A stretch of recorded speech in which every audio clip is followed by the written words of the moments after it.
నాన్నా, నన్ను క్షమించు. నా భార్య నన్ను చిత్రహింసలకు గురిచేస్తుంది. ఆమె నా చావును కోరుకుంటోంది. నా భార్య వేధింపుల కారణంగా నేను చనిపోతున్నాను.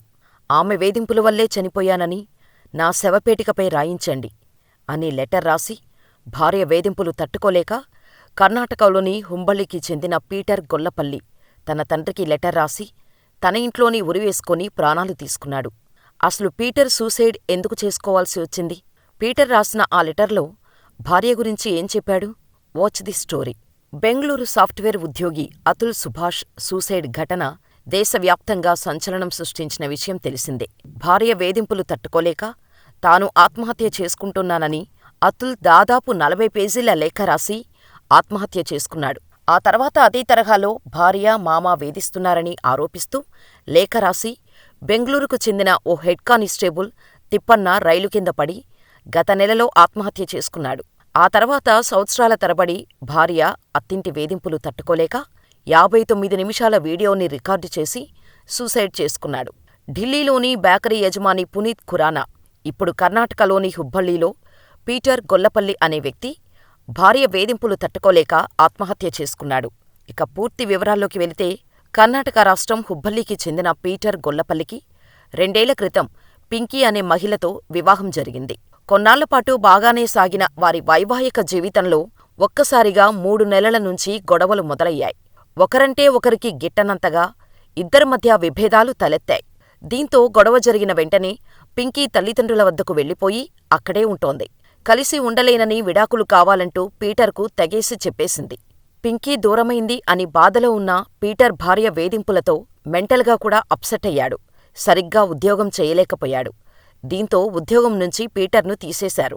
పింకీకి నచ్చజెప్పేందుకు చాలా ప్రయత్నించాడు పీటర్. కాని భార్య మనసు కరగకపోగా ఇంకా పెద్దగా గొడవ చేయటం మొదలుపెట్టింది పింకీ. ఇలా ఇద్దరి మధ్య వాగ్వాదాలు, గొడవలు ఎక్కువయ్యాయి. పింకీ ఒకరోజు పీటర్కి ఫోన్ చేసి, నాకు విడాకులు కావాలి, నేను విడాకులు ఇవ్వాలంటే నాకు భరణంగా 20 లక్షలు ఇవ్వాలని డిమాండ్ చేసింది. అంతేకాదు, గుర్తొచ్చినప్పుడల్లా ఫోన్ చేసి డబ్బులు రెడీ చేసుకున్నావా, డబ్బులు ఇవ్వకపోతే నీ అంతు చూస్తా అంటూ ఫోన్ చేసి బెదిరించటం మొదలుపెట్టింది. విడాకులెందుకు అని పీటర్ పింకీని కన్విన్స్ చేయటానికి చాలా ట్రై చేశాడు. కాని పింకీ మనస్సు కరగలేదు. పీటర్కు ఏం చేయాలో అర్థంకాక, పరిష్కారమేమిటో తెలియక తన ఇంట్లోనే ఉరివేసుకున్నాడు. పీటర్ చనిపోవటానికి ముందు తన భార్య పింకీనే తన చావుకు కారణమంటూ సూసైడ్ నోట్ రాసిపెట్టి బలవన్మరణానికి పాల్పడ్డాడు. ఈ లెటర్లో ఏముందో వింటే పీటర్ ఎంతగా భార్య చేతిలో నలిగిపోయాడో, ఎంత టార్చర్ అనుభవించాడో అర్థమవుతుంది. నాన్నా, నన్ను క్షమించండి. పింకీ వేధింపులు భరించలేక నేను చనిపోతున్నాను. నేను చనిపోవాలని తను కోరుకుంటోంది. జోయల్ అన్నయ్య, మన తల్లిదండ్రులను మంచిగా చూసుకో. పింకీ వేధింపుల వల్లే చనిపోయానని నా శవపేటికపై రాయించండి అంటూ సూసైడ్ లెటర్ రాసిపెట్టి పీటర్ గొల్లపల్లి ఆత్మహత్య చేసుకున్నాడు. ప్రస్తుతం ఈ లెటర్ సోషల్ మీడియాలో వైరల్గా మారింది. పీటర్ తల్లిదండ్రుల ఫిర్యాదు మేరకు పింకీపై భారతీయ న్యాయ సంహిత 2023 సెక్షన్ 108 కింద కేసు నమోదైంది. కాగా మగవారికి సైతం ఆడవారిలాగా చట్టాలు రావాలని డిమాండ్ చేస్తున్నారు సోషల్ యాక్టివిస్టులు. ఈ మధ్యకాలంలో దేశంలో భార్య, అత్తమామల వేధింపులు తట్టుకోలేక భర్తలు ఆత్మహత్యలు చేసుకుంటున్న ఘటనలు పెరిగిపోతున్నాయి. గృహహింసా చట్టం, మహిళల హక్కులు, వరకట్న వేధింపుల చట్టం సహా అనేక చట్టాలను ఉపయోగించుకొని భర్తలను, వారి కుటుంబ సభ్యులను, భార్యలు, వారి కుటుంబ సభ్యులు మానసిక క్షోభకు గురిచేస్తున్నారు. వీటిపై అనేక ఆందోళనలు వెల్లువెత్తుతున్నా పరిస్థితి మాత్రం మారడం లేదు.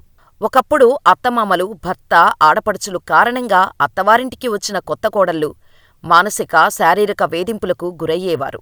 పెళ్లిలో వరకట్నమిచ్చినా మళ్లీ అధిక కట్నం తీసుకురావాలంటూ వేధింపులు ఎదుర్కొనేవారు.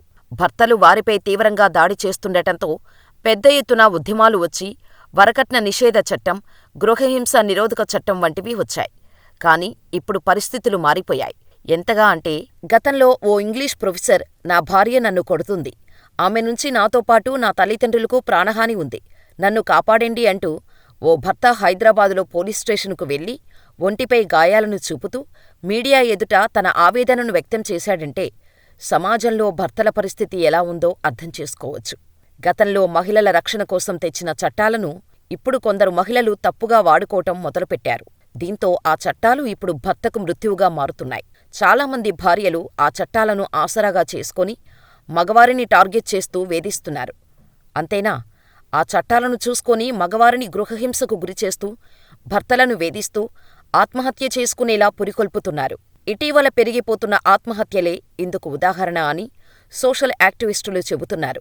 ఈ విషయంలో సుప్రీంకోర్టు కలగజేసుకొని ఆడవారి కోసం తీసుకొచ్చిన చట్టాల్లో కొన్ని మార్పులు చేస్తే కాని భర్తలు స్వేచ్ఛగా తిరిగే పరిస్థితి లేదని, లేదంటే రోజూ Atul Subhash, head constable Thippanna, Puneet Khurana, Peter గొల్లపల్లిలా మరణిస్తూనే ఉంటారని విశ్లేషకులు అంటున్నారు. ఈ వీడియో గురించి మీరేమనుకుంటున్నారో మాకు కామెంట్ చెయ్యండి.